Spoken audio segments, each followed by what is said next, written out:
almost feels like winter type of weather at times. Lots of clouds blocking the sunlight. And what's going on today? How about this one, where apparently it sounds like in Alberta there's an area where they want to try to find ways, I guess, to ban even things like micro drones, despite things like the federal laws, for example. Trying to find, I guess, a loophole. That's what you want to say anyways. It says here, multiple incidents compels Athabasca to consider new drone bylaw. It says here, one town of Athabasca councillor is concerned about the usage of mini drones following multiple incidents of improper usage over the last month. During June 6th council meeting, councillors voted 6-0 in favor.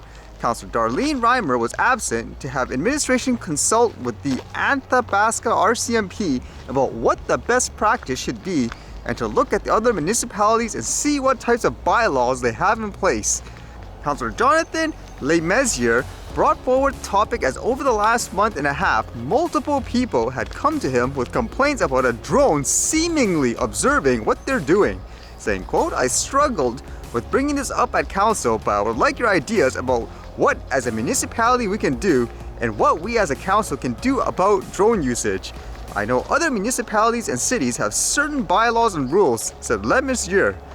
There was one I heard about where two girls who were hanging out by the rink and were chased by a drone into the shelter there, and there was another one where the drone came by after soccer when there's a bunch of kids running around. Athabasca would hardly be the first municipality to enact bylaws around drone usage, as Calgary and Canmore, among others, both have bylaws that prohibit launching and operating drones in public parks. That's the technicality many times here. Technically, they don't control things like the airspace, so you could, in many cases, just fly the drone over the property and so forth. But I would ask in general, how certain are you that these incidents are actually true and not people just saying it because of fear mongering and all that, or just hysteria? Remember that other ridiculous story, like the one in the US where there were these people saying, "Oh, these drones are taking naked pictures of me," and so forth. But even persons like myself look at the drones like, what in the world? That doesn't look like a consumer drone, for example. It's near the power lines and all that, and it happened to be like the power company's drone. So how do you know for sure this is the case as well? And it goes on further to say, it's something we could do. We have the ability to contract the county bylaw officer to come in and do that. I do think that this is something that needs to be brought up to the RCMP's attention, said Mayor Rob Bailey. Especially with the example you guys gave about the two girls flying in underneath the cover, like that could be quite dangerous. Again, can you actually prove, for example, that was the actual case and all that? And then they go on to talk about how the laws here anyways, you don't have to register things like micro drones, but Transport Canada and stuff, they state that you still have to abide by other laws such as privacy and voyeurism, which kind of brings up the point again.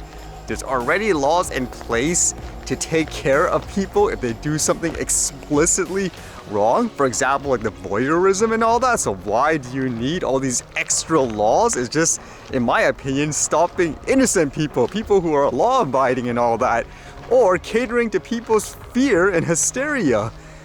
Are you gonna start doing that for people's smartphones, for example? They could, literally anybody, spy on people in the park. Imagine them going to the bathroom and taking pictures and videos of naked people.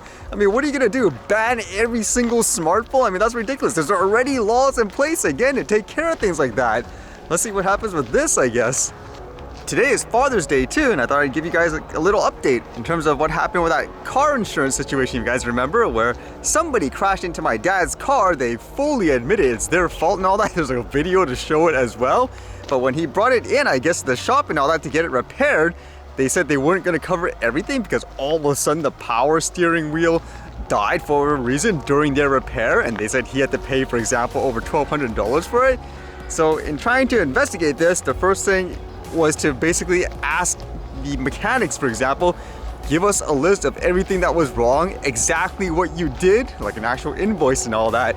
And then afterwards we would proceed with the ICBC, because if that's the case, that this damage was a result of that crash, for example, then they have to cover it. So this was the odd thing where when we asked for the invoice, like a detailed breakdown, they're like, "Oh yeah, sure, no problem." Days and days went by, they still didn't give anything. So I was like, hey, what's going on? To my knowledge too, they gave my dad the car to take home after he gave back the rental car, which is kind of odd. You should ask for payment right away, right? Because their argument was, oh, they told him, for example, he can just take the car and pay them back later. But again, they never gave him like an invoice or anything like that. So after persistence, they basically gave like this little breakdown, and you can read here, for example, it talks about things like the issue afterwards. Replace steering gear assembly, tie rod and knee cutter pin broken inside. And the funny thing is, as it goes on in this, I guess, invoice, as you can say, they say here, vehicle still will not recalibrate. Fault codes showing for steering column assembly fault will require replacement of steering column assembly and recheck. So there, they keep talking about the problem, but they don't actually say, okay, what did you do to fix it specifically? That's a little weird, isn't it?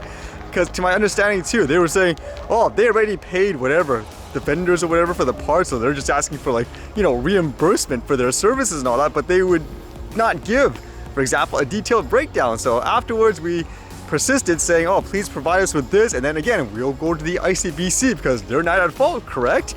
If they did the job, they say this is the issue, but then afterwards, once we persisted with this detailed invoice and all that, they're like, okay, just tell him forget about it. He can go without paying with this. They don't want any more trouble of them and ICBC and all that. They spent too much time with this.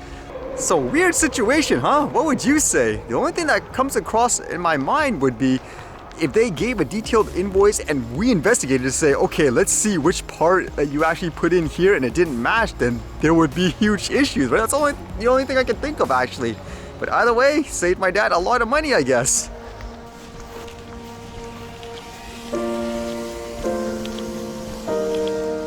Would you say there's someone to arrest that man, charge him $5,000 for that? In my opinion, a lot of the bylaws and stuff, they make absolutely no sense.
Alright, see you guys later.